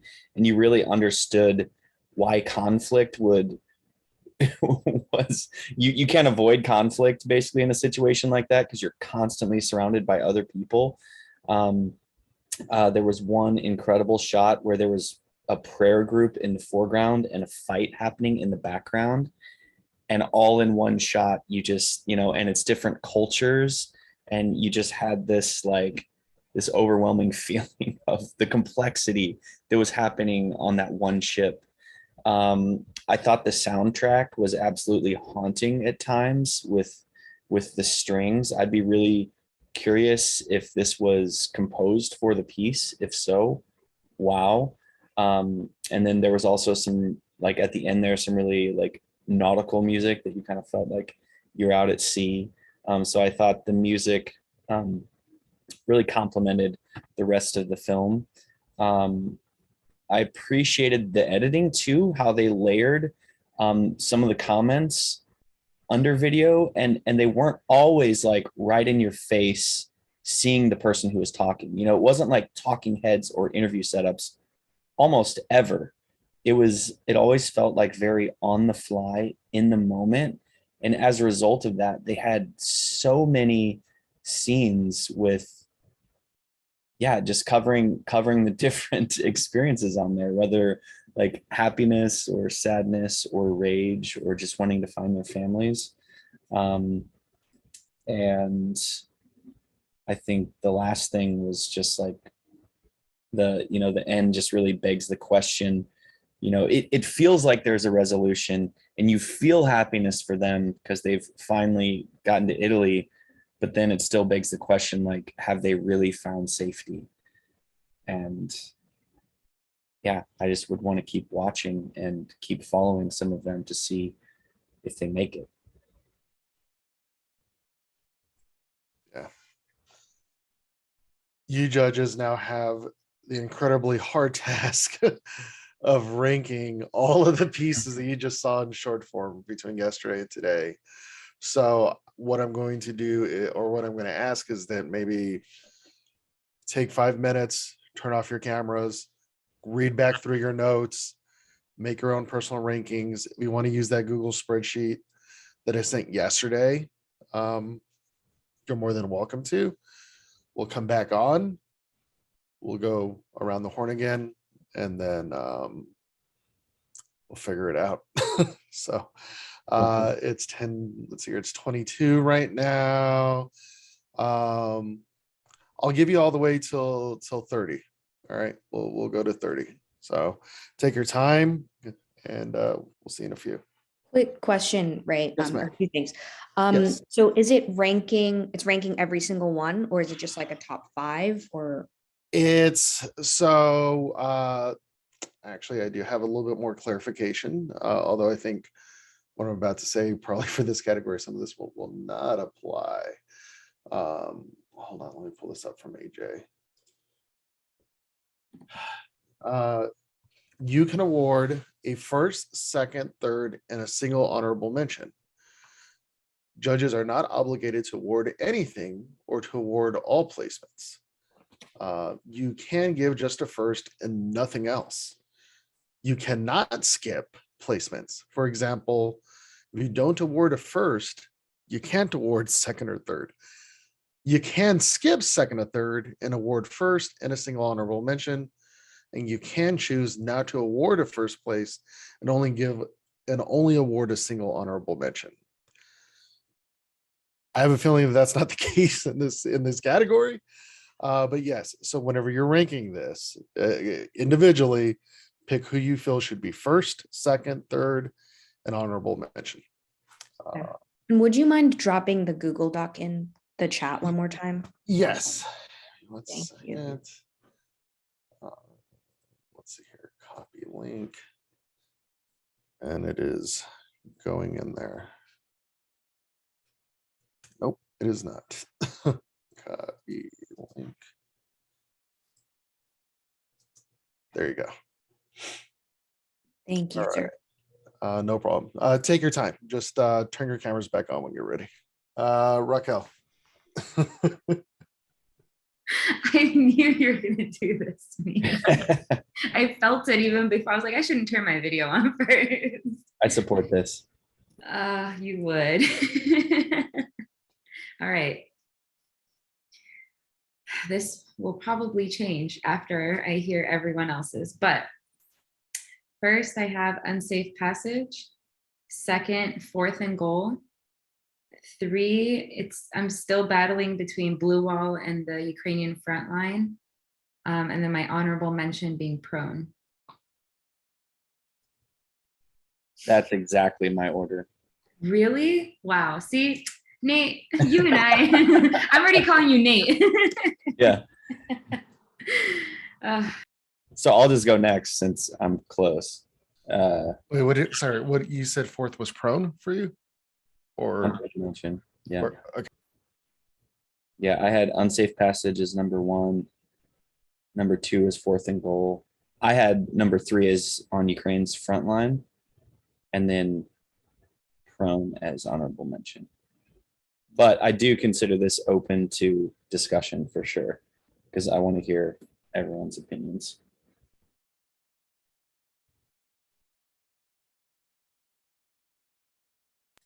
Priya, you're up. Yeah, so number 1, I actually had the reconstructing Rittenhouse. Number 2 was unsafe passage for me. Number 3 was on Ukraine's front lines, and then honorable mention is prone.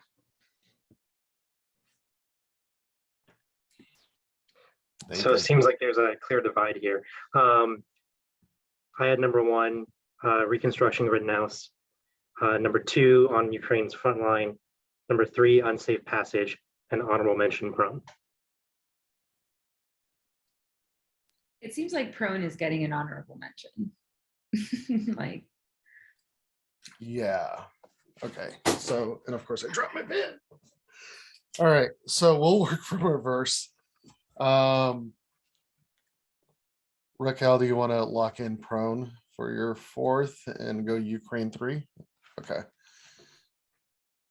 second.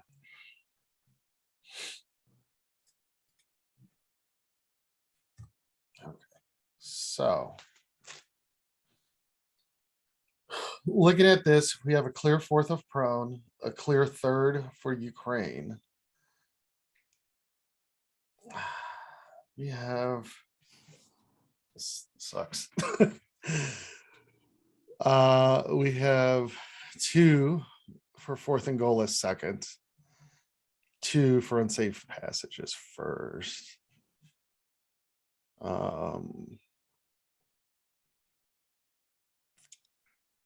So unsafe passage has a first, second, third. Fourth and goal has 2 seconds.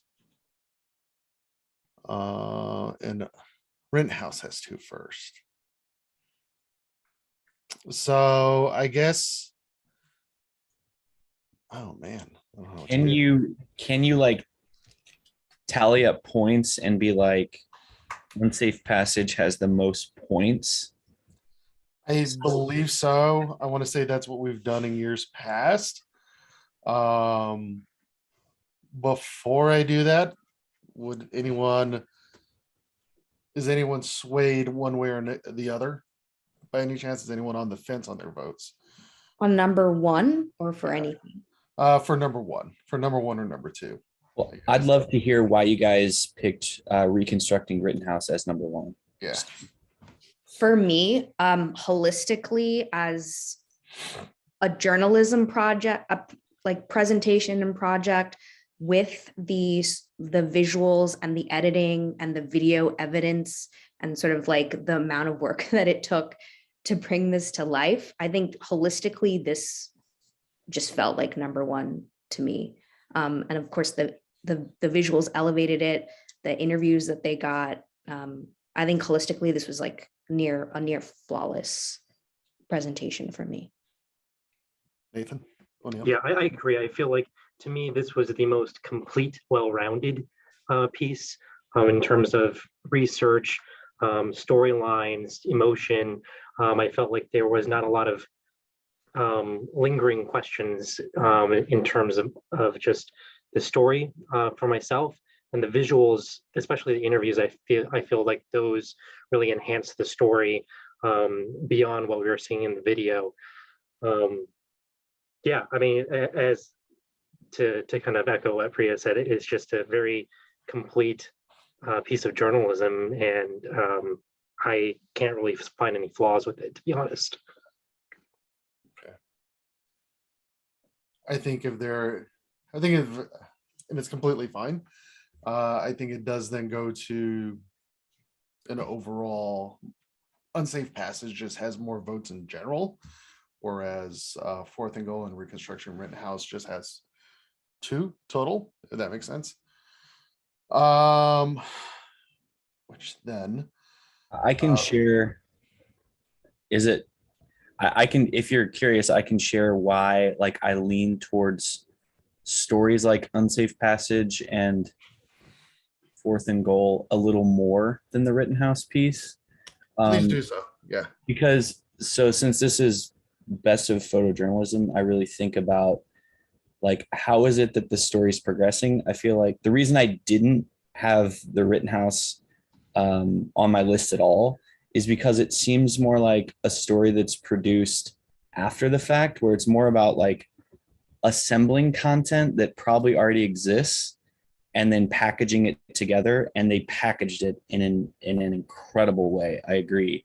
But to me, a story like Unsafe Passage, it's unfolding before your eyes. It's being filmed in real time. You know, the crews who are filming it are right in with the drama and the conflict along with the people. They're experiencing it with the people. So that's why for this competition, I lean towards those like in the moment stories, like in Fourth and Goal, where he's like in the funeral home, you know, seeing the grief. But that could be just a taste preference, you know. So, but that's where I'm coming from in picking those. Yeah. Did you have Unsafe Passages number 1 or number 2? I had it as number 1. Okay. It was number 2 for me. I mean, it was a close second for me. I thought it was phenomenal. Yeah, I think like for me, I could be swayed either based on the argument that you're making in terms of visually driven, documenting in the moment kind of approach. I could see that. I still would put Rittenhouse, I would say, above the Fourth and Goal. That didn't even kind of reach my top tier, to be honest. I think I can make that concession. Yeah, I agree with Nate on that. Like, I think I could swap out Rittenhouse for number 2.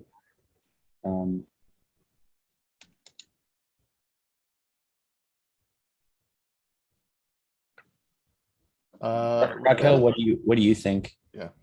About Rittenhouse? I kind of agree with what you guys are saying. Like, it was a really good, solidly packaged, informative, like, I feel like I understood what happened from before to as it ended. And at the end of the day, that's also really what it's about, right? Is educating and really letting people in to something that they wouldn't be able to otherwise see. But there's also, I kind of agree with what Nathan said, is like, there's also that thing where it's like, for example, with Fourth and Goal, like that's a different kind of on the ground storytelling. It's the storytelling that is our backyard, our neighbors, our communities, our everyday. And the reason that I considered it as part of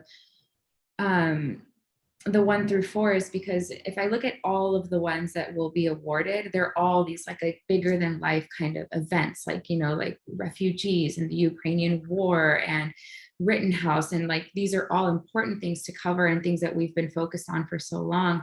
But I also felt it was really important to include our community stories, our backyard stories. And that one really touched me. And it was something that also, like, you don't see single Black fathers in hardly anything. And the way that it was done was also just very engaging for me personally.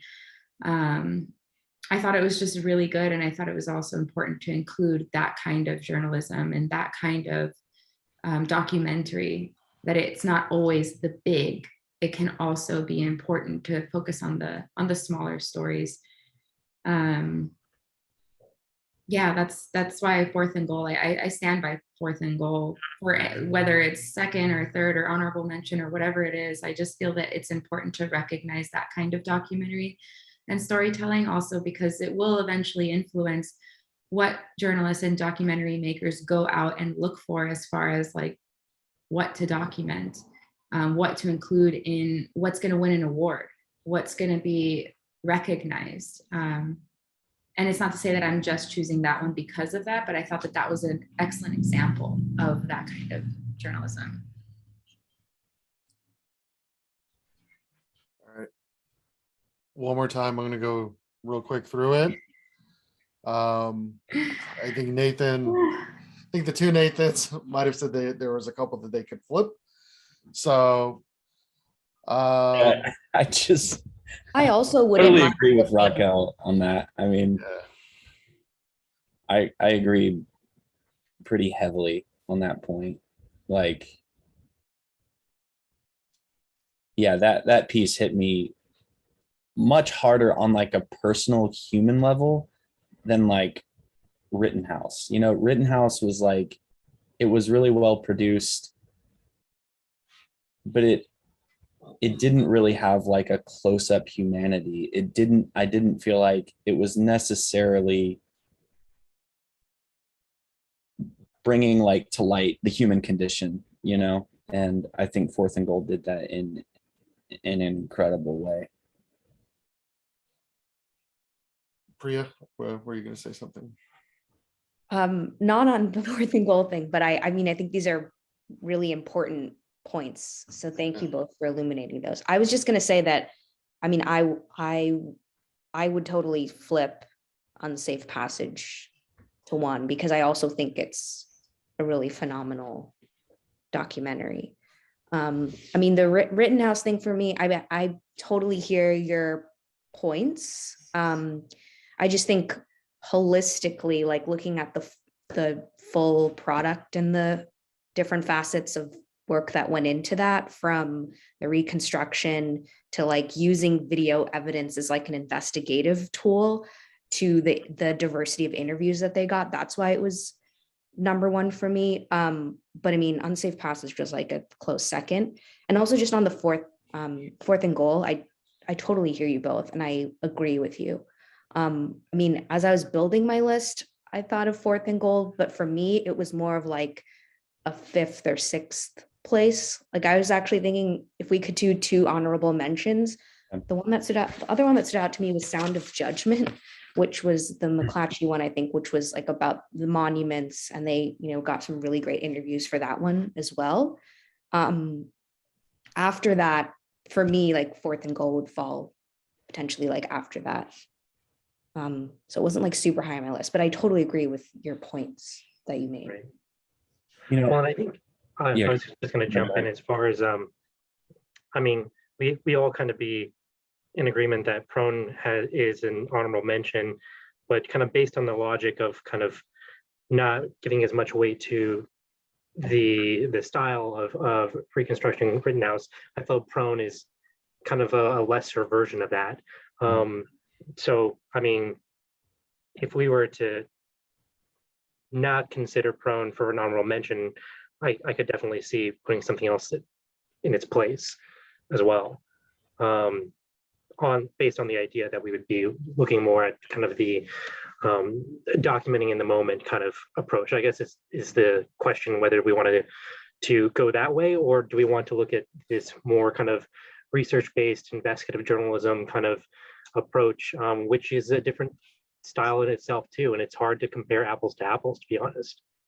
I mean, I like if we can find a way to represent both, and that's kind of why I said, you know what, I could see changing my second position to Rittenhouse so that we do in the top tiers represent a variety of styles that are still incredibly well executed. Right.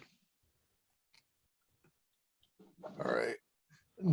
So Nathan, if your 2 becomes Rittenhouse, are you changing 4th and go to 3rd,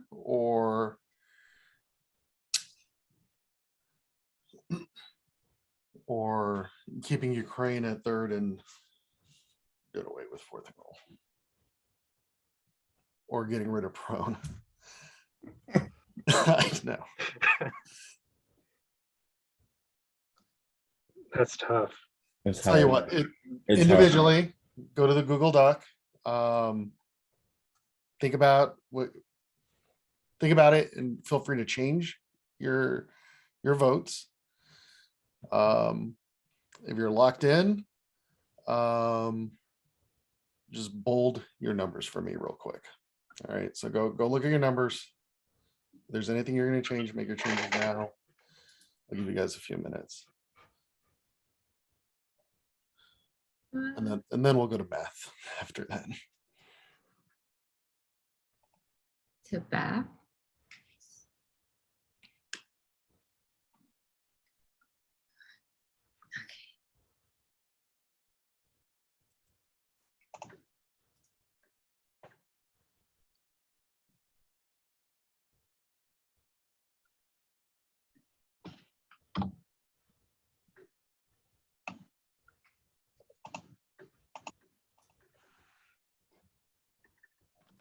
It won't let me change it for some reason. Yeah, won't let me either. I was under view only. Oh, hold on just 1 second.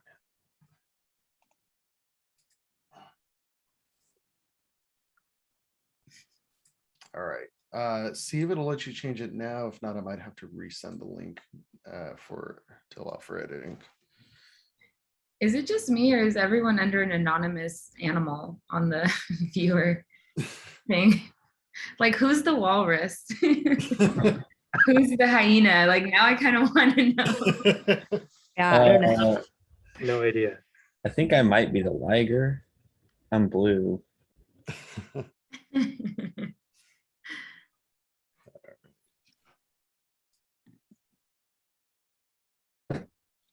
I hope I'm the panda. That would be cool.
You know, in a way, I mean, this is a completely different argument. But in terms of journalism, you know, if Rittenhouse and Prone are kind of doing similar things, I feel like Prone was almost just as refined in terms of presentation and research. And I feel like Prone brought to light a more telling and important finding in a way. I don't know if that makes sense. I left Prone with more feeling more informed, I guess, at least in terms of changing certain types of practices and behaviors that are damaging. It felt more revelatory to me. Whereas, yeah, I don't know if there's anything to that. But Yeah, I would, if we were to elevate something, I would almost elevate Prone more than Rittenhouse, maybe, in my mind. To me, kind of watching it though, like so long after the fact that this aired, changes the context a little bit, because I feel like the Rittenhouse piece obviously aired well before the trial, before all of this was reconstructed in court. So what they did reveal was this timeline that wasn't seen in the way that it was before.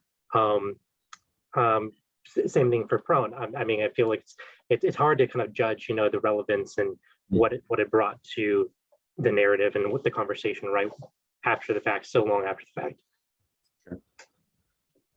Makes sense. Yeah, I think both were sort of, I would say, great examples of like service journalism. For me, Rittenhouse just sticks out more than Prone still. Okay. As a whole project. I've sort of bolded. I mean, I've changed my number one to unsafe passage. I feel totally comfortable doing that and putting Rittenhouse as 2 and Ukraine is 3, but I haven't bolded number 4 because I am also trying to keep in mind the great points that Nathan and Raquel brought up about 4th and goal. But of course, that, like, to me, it's like between Prone and 4th and goal, but I know we all really appreciate Prone as well. So that's like kind of where I'm struggling. Raquel, would you put 4th and goal as 4th as an honorable mention if it's not 2? Because I'm thinking I would award 4th and goal over Prone probably for honorable mention if we moved Rittenhouse up.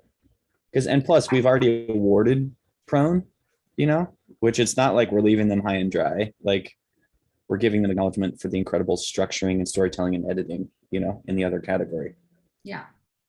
Yeah. To me, the editing in Prone was like the gold standard. It was just phenomenal. Right. That's what stood out to me for Prone. Yeah. Okay. I'm cool with that then, locking me. I don't think I can change anything, but try the link that I resent. Okay. Or if you just refresh it, it'll work. Okay. And so based on the points that you both raised, Nathan and Raquel, I'll change my sort of 4th or honorable mention to 4th and goal. Okay. And I'll change my number 2 to Rittenhouse then. And I think we're all in agreement on Ukraine for 3. Yep. Okay. I think we're in agreement now. Yeah. As long as 4th and goal's in there, I'm really rooting for them. I'm like, this has to make it in, you guys. So thank you. Thanks for listening and for just being able to converse like normal human beings. Yeah. Those are really important points. Yeah, they are. Thanks for making us think about that. Yeah, same with yours. I think Rittenhouse was outstanding, and I think it's important that we do represent different styles, because a lot of times that's just taste. Yeah, and both are like well deserving, you know. Totally. You all are awesome. I feel good about that. All right. I think we students, I think this is it. First place unanimously is unsafe passage. Second place, with 3 votes for it, reconstructing the Rittenhouse shootings. Third place, unanimously, Ukraine's front lines. And fourth place with 3 4s and 1 2 is 4th and goal. So fourth place being honorable mention, of course. And there it is, your short form winners. That was fun. Oh man, that was a hard decision. There was so Yeah. much good stuff. And it's so subjective. Oh God. Yeah, that's hard. Being on this side is way different. Yes. I did like that Sound of Judgment piece too. It was good. Yeah. Yeah, that was, I was really struggling between that one and prone for honorable mention, because that one's still is like stuck in my mind. Yeah. And really strong characters. Yeah.